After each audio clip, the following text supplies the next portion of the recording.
Hi, I'm Scott Gentile of A2A Simulations, and I'm here in Bedford, Massachusetts, where we have been testing our next Accu-Sim aircraft, the Cessna 182T Skylane.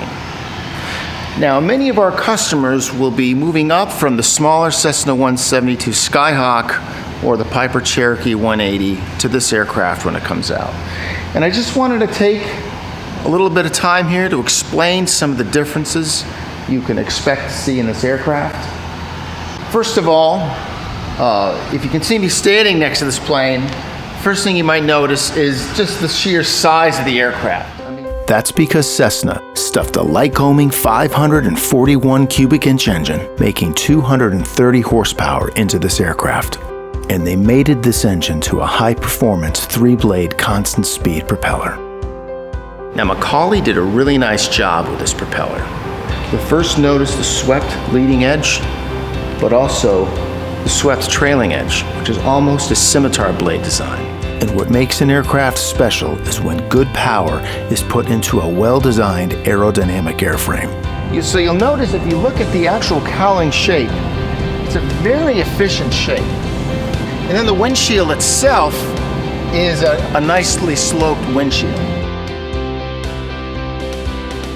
You can even tell here just a really nice job keeping the aerodynamics nice and smooth. And the T model has an improved wingtip with fully enclosed navigation lights. It has a large and powerful tail section where they replaced the traditional cat whisker antennas with those more aerodynamic horizontal fins. Even the beacon was replaced with a smaller, more streamlined version. And a high-performance engine needs high-performance cooling. And lastly, being a bush plane at heart, the Skylane comes with very rugged landing gear. Yet as large and tough as the Skylane is, it can still be managed by a single pilot. So let me now show you how the wonderful world of Accu-Sim can bring this beautiful aircraft into your own personal virtual hangar. One of the major features with the Accu-Sim Skylane is the pre-flight inspection. So we'll begin in the cockpit, but let me first give you a really good look at this interior. This is the maroon interior, and here's the one with natural leather. Pure in-house A2A quality. Okay, once in the cockpit, one of the first things you do is look for the pilot's operating handbook. You usually drop your flaps so you can inspect them during the walk-around. Setting the fuel selector to both.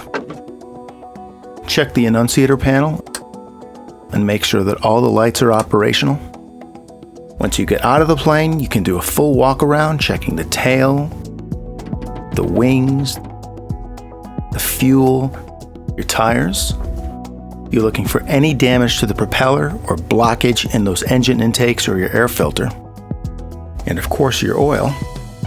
And Cherokee owners should recognize this new stall warning horn.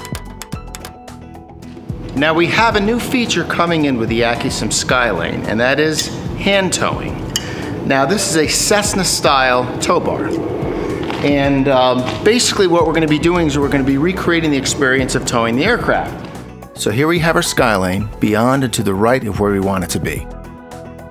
We pull up the controls menu and we turn the towing on, which turns our yoke or stick into a tow bar.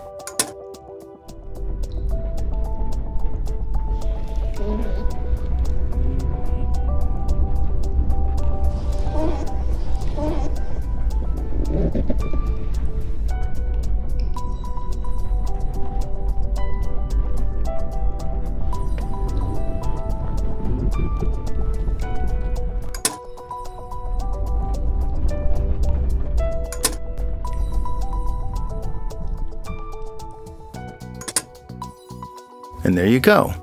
And as you can see, we parked it nicely, right on the lines.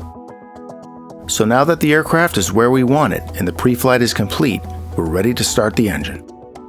Let me first start here by removing these yokes. Remember, when on the ground, you do want your cowl flaps opened. Now before we start the engine, I want to show you an older video demonstrating the high-speed starter.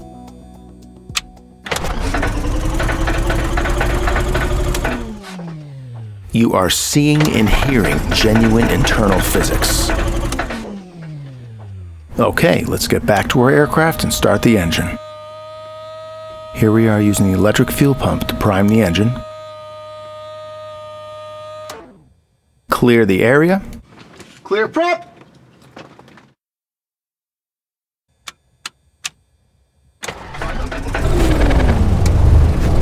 Every pilot who's flown a Skylane loves the engine sound.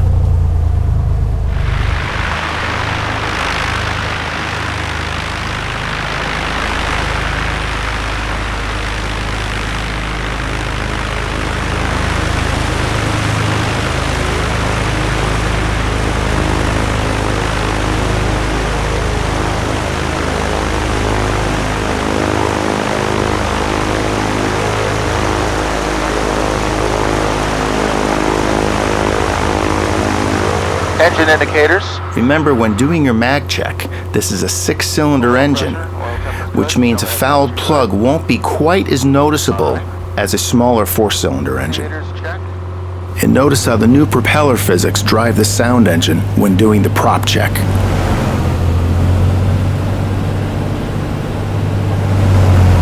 We're proud to say that there's nothing on the market that comes close to this. One thing you're constantly reminded of when flying the Skylane is that nice big engine under the hood. Right closed traffic for runway 11, clear for takeoff. Now takeoff in the Skylane is another one of those wow moments. One thing you'll notice when you apply full power on the Skylane, it really pulls with that constant speed. And it doesn't take much to get the aircraft into the air. This is a bush plane at heart. We're right up in the air already. Here's a chart showing the difference in acceleration between the Skylane and the Skyhawk using our own flight test data. As you can imagine, it takes very little runway to get the Skylane up and climbing. And climbing is something the Skylane does very well. We're almost at 11,000 feet. And the Skylane continues to climb at an impressive 500 feet per minute. And all that tells you is there is room, there's reservation there for power in your cruise. So when we level this plane off, this 500 foot per minute climb rate is going to translate into forward speed. And we're going to see exactly how fast this Skylane goes at 12.5. We will then compare it to the manual under various power settings. We compile our own flight test data and compare it to all known sources to ensure the most authentic aircraft possible. Okay, we're at 10.9 gallons per hour, 2,400 RPM. And we have our cowl flaps wide open. We're looking at our cylinder head temperatures. We record and compare both cylinder head temperatures and air speeds based on power settings, RPM, air temperature, and cowl flap settings. We then take all of this data and create an Accu-Sim physics module. Cylinder head temperature still climbing. We also time the quickness of the cylinder head temperature changes. This is very important stuff. Some people might think, well, what does it really matter? It matters. It's a great deal having proper engine physics and management. Remember, the Skylane comes with a constant speed propeller that offers so many options when flying. Watch the manifold pressure and fuel flow gauge as I pull back in the throttle. Even though we pulled the power back to 15 inches, the engine is still maintaining 2,400 RPM. Now we can pull our prop back to a more economical 2,000 RPM cruise. And for the very best in engine efficiency, we can add more power at lower RPM. While they will run at 24, 23, 2,400 RPM for extended periods, engines would prefer to run at a lower RPM. It's just easier on the engine.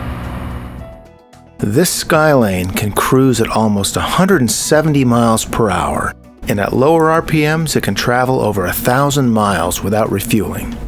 With ruggedness, speed, and endurance, there is almost no place where this aircraft can't go.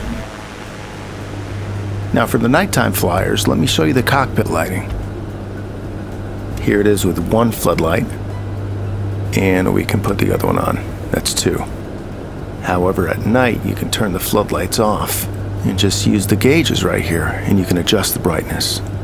You can also independently adjust the radio stack brightness. And you also have this great fluorescent light underneath the glare shield.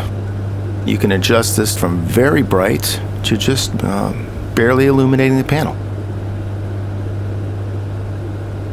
But for maximum outside visibility, it works in the sim just like the real aircraft. You can turn these down just bright enough so your pupils can open up and you can really see what's outside. Here is a really nice pan showing the autopilot at work, made by our very own and brilliant Michal Kravchik. And absolutely gorgeous interior, modeled and constructed by our very own Michal Pudo. If there was one feature about this aircraft that pilots transitioning up from a smaller plane to this one, they're going to notice, is this elevator is heavy. There's a lot of weight to pulling this elevator up. When it's sitting on the ground, when wind starts pushing it, then it eventually finds its balance. But what happens is with power changes and speed changes, you're doing a lot of trim in the 182. It's a very physical aircraft to fly in terms of the elevator forces. And with a heavier plane comes heavier equipment. Basically, you can see just the thickness of the yoke shaft itself is considerably thicker and heavier duty than a 172 or even a Cherokee. Just like many high-performance high-wing aircraft, it's critical to have the Skylane properly trimmed for a good landing. Horn final, and we have a nice, what I like to have is a nice high approach. And I can feel the elevator getting heavy, give myself a little bit of trim. You keep that trim, keep that aircraft trimmed. Very important with this plane, very important. I'm going to try to do a good job in this landing.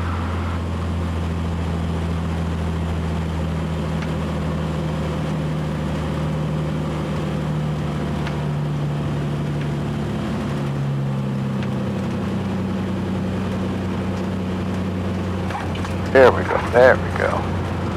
That's nice. That's the way you do it. With Accu-Sim, we do actually calculate the thrust effect on the elevator and its effectiveness. And it really makes for a lively aircraft like it should be. There's no flying on rails with Accu-Sim. However, once on the ground, taxiing the Skylane is very light and easy. The Skylane almost has a sports car feel to it. You can just zip around here. You can turn a dime and this thing just, it is very easy aircraft to taxi. What's really neat about this project is we're finally able to discuss the highly debated subject, the two-blade versus three-blade propeller. On many high-performance aircraft like the Skylane, you will see a three-blade propeller. But it's very interesting to compare the two and to see which propeller performs better under certain circumstances. In general, a three-blade propeller will create better thrust at lower speeds. The two-blade propeller will generally produce more efficiency at higher speeds. So when you need the thrust, especially on takeoff and also in a very steep climb, the three-blade propeller will generally do better. Well, it's important to know, just like a wing, these propellers create lift. And also just like a wing, these propellers create drag. So when you don't need a lot of thrust, like in a cruise, a three-blade propeller tends to be overkill as you're dragging more blades through the air that are required. So the two-blade with less drag will tend to provide a higher cruise speed. However, when cruising at higher altitudes where the air is thinner, the two blades starts to lose its edge. So ultimately, the choice comes down to what you need. The propeller physics in Accu-Sim, we started this project almost 5 years ago. And nobody was doing what we were doing then, and they certainly aren't doing what we're doing now.